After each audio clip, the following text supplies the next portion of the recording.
they do keep tabs on their exes because they get a thrill knowing that their ex is suffering.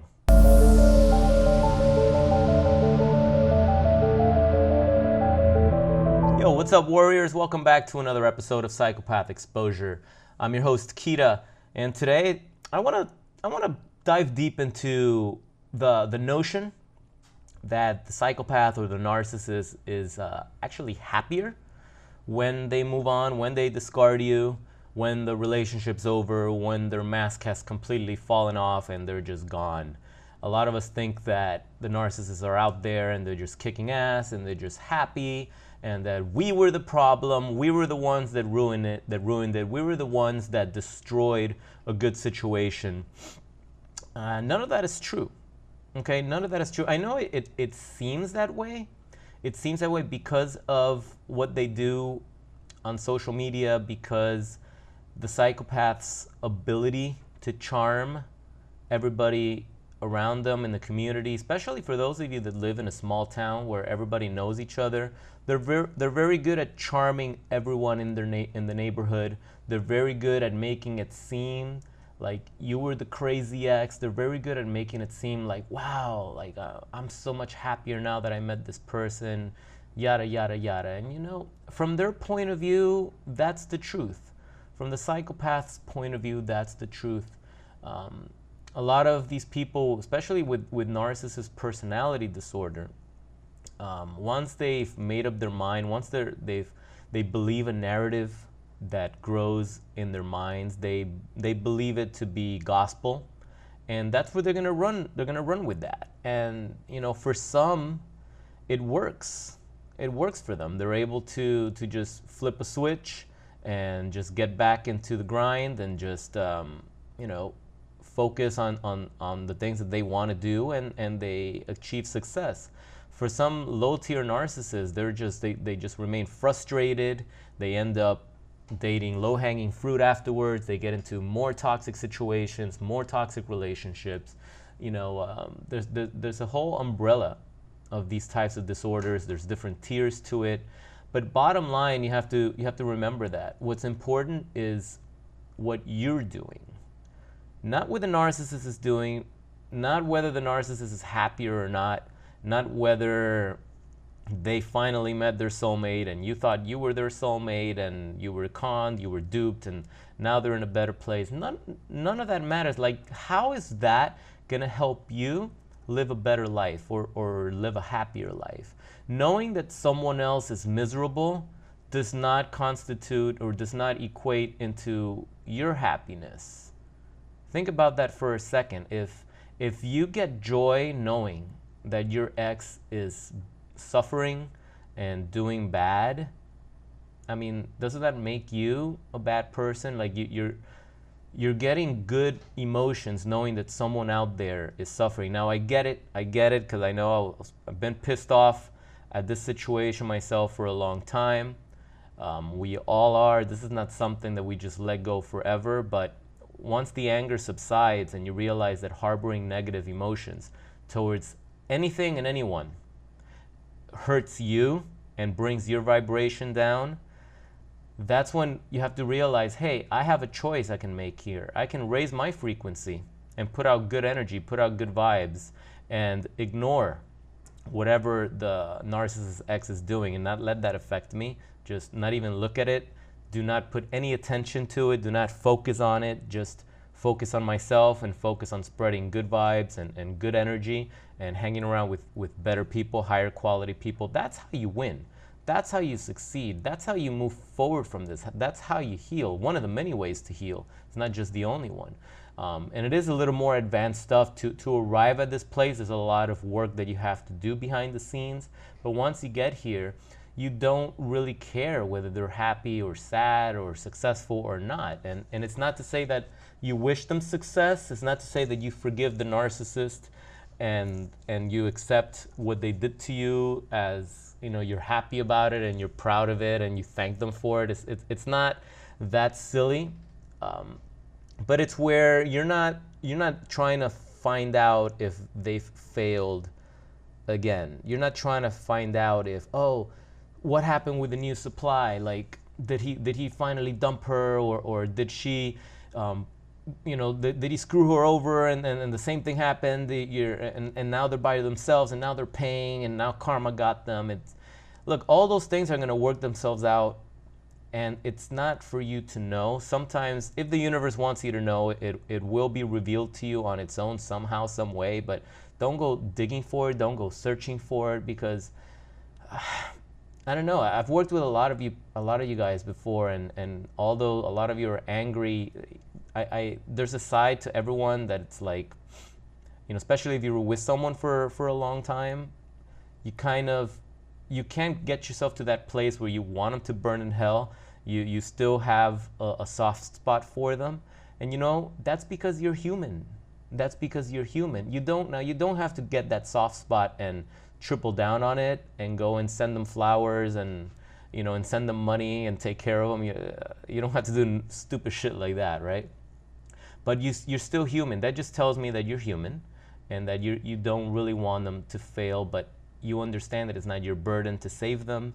It's not your burden to look out for them. You're not gonna be an Obi-Wan Kenobi looking after Luke in Tatooine when he was a baby and just keeping an eye. Like, it's not your burden. You're not a Jedi. All right. So I wanted to read a quick comment that came in by a really cool name. His name is D, and it says, "Great video. This is something I wonder a lot about." Sorry, I should have given you some context. This is from the Monkey Branch video that I posted a few days ago. So again, this is something I wonder a lot about. Are they actually happier? They don't spend the time that we do making or watching videos, researching about narcissism, crying, ruminating. They go on with their life having fun, making money, traveling, etc. I wonder if we are thinking that they are miserable inside because we are projecting our own misery onto them to make ourselves feel better. Please give this some thought. I love your insight, and I would love for you to seriously explore this idea. I would rather not feel the way I feel and move on more easily, like my ex-narc did. Can't seem to get there. Thanks for that, D. That's a great question. Look, first of all, you said they go on life having fun, making money, and traveling, etc. Why can't you? Why can't you do that? And don't get me wrong, I understand that if you're fresh off a discard, you can't even get out of bed. Trust me, I know. It took me months to get around, like to do anything, right? I get it. But who's to say that you can't turn this around and have fun and travel and make money? I did all of that. I did all of that with my trauma, with my PTSD, with my raging anger, talking with everybody about it, right? I still did that. Not right away, but I still did that because I got to a point after a few months, after working with my mentor and understanding that this was a psychopath, narcissist that I was dealing with, and that this is what they always do, and how he told me my story. He would complete my sentences, and it's like, okay, he's onto something here. How would you know this shit, right? So when I realized that they all have the same playbook, that this wasn't me, this was something that they all do, and she fit the category to the T, I was like, okay, I'm not gonna let this spawn from hell stop me from being the best ever, right? Because you only have one life. You only have one chance. Why would I let this succubus just come and strip me of all of my potential and all of my love and all of my will to have fun and all of my happiness? No, I experienced that. It felt horrible. It was like being kissed by a dementor. It was a horrible experience. But as I started doing the work and forcing myself to get out there and grind and exercise and meet up with good friends and just push myself and work on projects, whether I felt like it or not, it was like, I have to do it, so that tomorrow when I wake up, I'm gonna remember that I did something the day before, and I'm gonna feel proud of myself, and I'm gonna do some more stuff today so that tomorrow I feel better. I would dedicate my days to doing work that the next day I would feel proud, so that I would wake up and instead of feeling like a loser, instead of thinking, oh, I ate that extra large pizza again, and I ate that ice cream, and I stayed in bed all day, and I had 3 panic attacks, and I kept my friend on the phone for 3 hours. The poor guy is probably going to stop talking to me soon. Instead of having those thoughts, not to mention the 99,000 traumatic thoughts and the rumination that would come the moment I would open my eyes from the betrayal, from knowing that I had slept with the Grim Reaper. Besides all of that, right? I wanted to make sure that at least I would get up and say, hey, but you know what? Yesterday I did this, I did this, I did this, and therefore my day is going to be easier today, and I'm going to work even harder today. Like I would start doing that. And you know what? I was scared. I was terrified of traveling by myself at the time. I was like, I can't even go to the airport because the minute I go to the terminal, I'm going to remember when we were there and the shit that happened. And I booked the tickets anyway. And I remember the day I went to the airport. It was like 4 a.m. And I got there and you know, I had anxiety, right? And the anxiety is because the brain thinks that you're going to experience the same thing. The brain thought that I was going to go and she was going to be there just like we had done a year prior. No, the minute I got there and I experienced the situation by myself and I was looking around, I was like, hey, you know, this is cool. I'm traveling by myself like I used to do before her anyway. All that went away. I was like, oh, cool, I can do this. And now I'm going to a place I've never been before. Brand new memories, brand new experiences, brand new sights and things that I've never seen before that create, that inspire happier thoughts, right? More productive things. It was just incredible. You know, it was incredible. And I kept working on my business, on my career, I kept working on my goals, on my projects. So who's to say, like why would you say that they go on doing this? Why can't you? Why can't you? When you start coming out of this at the other side, not only are you going to do all those things, you're going to do more. And let me tell you, not every narcissist goes on to have a kick-ass life. The majority, from what I've studied, the majority just continue to self-sabotage it. And they continue to stay in the same black hole that they always are. And they find a new source of supply, and somehow they find a way to ruin that. They don't really prosper out of that. The majority don't. If yours did, so what?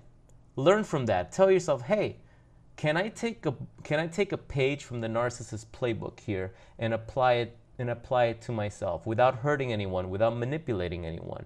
If they're going about having fun, right, making money and traveling, then I can do that too. If a soulless creature like that can pull those things off, and why can't you? As a matter of fact, I would put my money on you, right? I would bet on you that you are going to achieve success and travel and money and gather resources and rebuild your life. I would put my money on you more than your narcissist ex. Because if they are what you say they are, they're going to self-sabotage it at some point. At some point. And you know what? These creatures live in their own hell every single day. They have to lie, cheat, manipulate, gaslight, triangulate. They need to do those things. They're always covering their tracks. That's not peace. I told someone yesterday that I was working on my coaching program. I was like, hey, you know, everyone's definition of success is different. And for you, it may just be getting up in the morning and going to the park and looking at the birds, feeding the ducks, right? Baking some cookies for yourself, watching your favorite show on TV, and having peace of mind the entire day. That is happiness. And for a lot of people, they neglect to realize that a peaceful life is better than a life full of gold and riches, but yet your mental health is in severe decline. Okay, because as all of you guys know, it doesn't matter what type of lifestyle you had while you were entangled with the psychopath or with the narcissist. Were you happy? Were you able to sleep at night? How was that anxiety? How did it feel, right? That feeling of impending doom, knowing that they were probably cheating on you at this point, knowing that there was other side women, side men, right? So you had all these things, but you weren't happy. You know, money doesn't buy happiness. It doesn't. So, you said also that they don't spend time, that they don't cry and they don't ruminate. Okay, they may not ruminate, but let's change the word there. They do keep tabs on their exes because they get a thrill knowing that their ex is suffering. They get a thrill knowing that their ex is not doing good, knowing that their ex is still thinking about them. They do have that. And they do have moments where they cry by themselves or no one sees it because of the miserable life that they've always lived. The fact that they can't live an honest life. The fact that they cannot experience true love because they're incapable of it. Okay, you don't know what happens behind the scenes with these monsters. They're just not gonna cry over you. They're just not gonna cry and beg you to come back. Okay, but they have their dark moments. Okay, they have those moments. A lot of them talk about suicide. At least my psychopath ex used to talk to me about suicide all the time. She had suicidal thoughts. So, look, I feel that you have just as much potential, even more, to achieve all these great things. You just got to do the work right now so you can get over that. And stop looking back. Stop looking back stop looking back at their life. Like, stop looking at what they're doing. Because how do you know that they're doing all these things? How do you know, right? Like, are you paying attention to what they're doing? Are they posting trash on social media and you're feeling inferior? Don't. It's not a competition with them. Gotta go no contact. You just don't look at what they're doing. It shouldn't affect you. It's not supposed to. They want it to. That's their little plan. But if you let what other people are doing affecting you, you're getting in your own way. This is between you and you. Nobody else. It's your story. It's your movie. And you're the star of your movie. So get the fuck up and start doing some work. Okay, start making some goals and hold yourself accountable to these things. And stop thinking about the narcissist. I know you can't just stop thinking about them, but you shift your focus into the things that you want and the things that you're doing, and by default, over time, those thoughts of the narcissist and whether they're being successful or happy or whatever they're doing right now, all those things are going to slowly subside. Okay, trust me, that's the process, right? If you need more information or help on how to do this, just reach out to me at info@psychopathexposure.com. I can give you more details on how we can set up a private one-on-one session. I do have a coaching program, so I can help you navigate through all this mental mindfuck and show you how to rebuild, how to reframe, and how to get yourself into the mindset that you need to be so that you can achieve happiness and start making money and traveling and do all those things that you see your narcissist ex doing and you wish that you can't. Come on, you can do it. Trust me, you can do it. So just reach out, and if you guys feel the same way, share your story, because I'm going to tell you the same thing. All of you can do this. All of you can turn this around and live an incredible life. Doesn't matter what the psychopath or the narcissist did. That's just part of the challenge right now, is to navigate through that and to solve it, to figure it out. And that's kind of like the fun. It's not a sprint. Okay, it's a marathon, and every day is a gift. Okay, I know these are cliches, but cliches come from truth. So just learn to focus. Focus on the 16 hours that you're awake. Hopefully, if you're sleeping 8 hours a day, you're awake for 16. Focus on those hours, right? And how you can make the best use of your time right now. When you're sitting there ruminating, doing absolutely jack shit, think to yourself, is this the best use of my time right now? And if the answer is no, get the hell up and start doing something productive, whether you feel like it or not. Because after you get that activity done, you're going to feel better. But if you stay in bed or in the couch ruminating, it's only going to keep spiraling down. So you have to force yourself to get up and to move. All right? So thanks for sticking around in the live chat, guys. Thanks for the love and support. I will see you guys in the next video. Till then, my name is Kita. This is Psychopath Exposure. And I hope you guys have an amazing rest of your day. Talk to you guys soon. Peace.